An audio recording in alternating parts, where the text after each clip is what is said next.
Chapter 22, Win. Practicing your willpower to make the right decision day in and day out is a trained process. Climbing into your car and immediately putting on your seatbelt is an example of past training.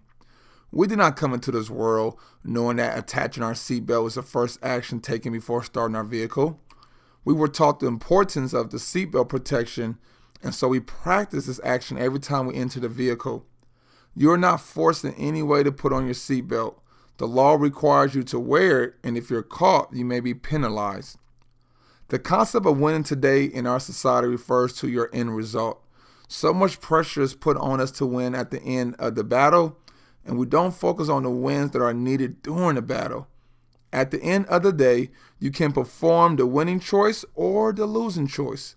The sport of football is a team sport, and there are three important phases. These three phases are offense, defense, and special teams. Each phase has its own purpose for the team to win the game.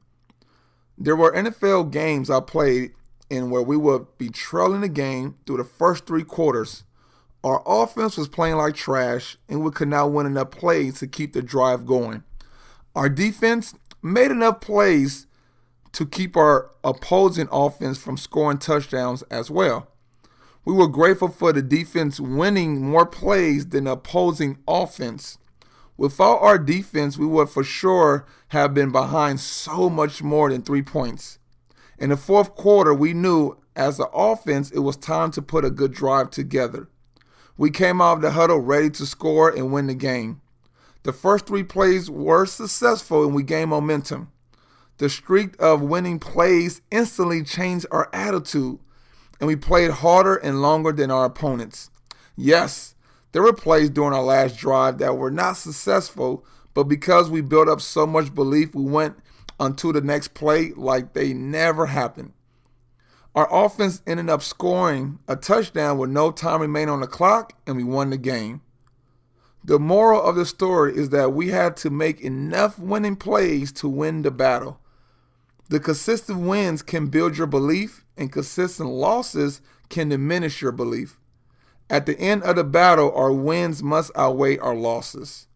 Please understand that you are not perfect and you will make mistakes. The best athletes in the world who train all day and every day make mistakes. The important key to understand is we are in full control of our decisions and our attitudes. Your decisions will either make you feel good or bad.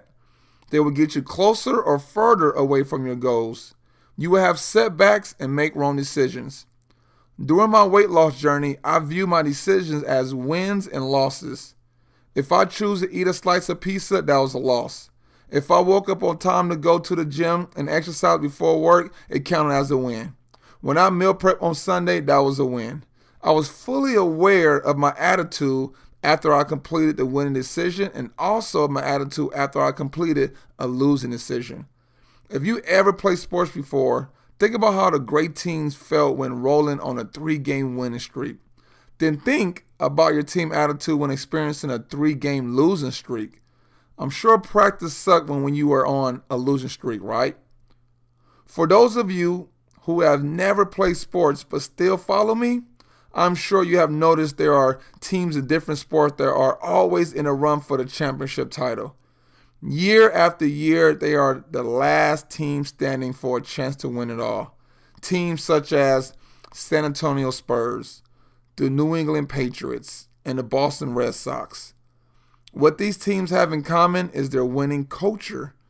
They preach to their athletes about playing their sport the right way. They demand that their athletes approach every practice, film study, opportunity, and experience with a winning mentality. Look at your meals, exercises, and choices and ask yourself if you are in fact approaching them with a winning mentality. Are you settling for mediocre choices and effort? I know I was settling at times and was approaching every opportunity with a winning mentality. My method changed once I was aware of my attitude after my wins or losses. After a good week of eating and exercising, I would step on a scale and notice I dropped a few pounds. The win for the week motivated me to go to the store on Sunday to buy my food for the next week. After a bad week of eating and exercises, I would step on the scale and notice I gained a few pounds. The loss encouraged me to run to any fast food place to drown out my sorrows by eating a juicy cheeseburger and, oh yeah, a large order of fries. These practices will only change once I adjusted my losing decisions. One Saturday, after experiencing another losing week, I sat back on the couch to come up with a plan to fix my problem. Instead of focusing on 7 days of making the right choices, I focused on 1 day of making the right choices. I wrote on my dry erasing board and created a checklist for things I need to execute on any given day. The list will be different at times because certain days I will cook or exercise. Some of my rules were to eat 5 small meals a day, drink a gallon of water, meal prep, and then wake up in the morning to exercise.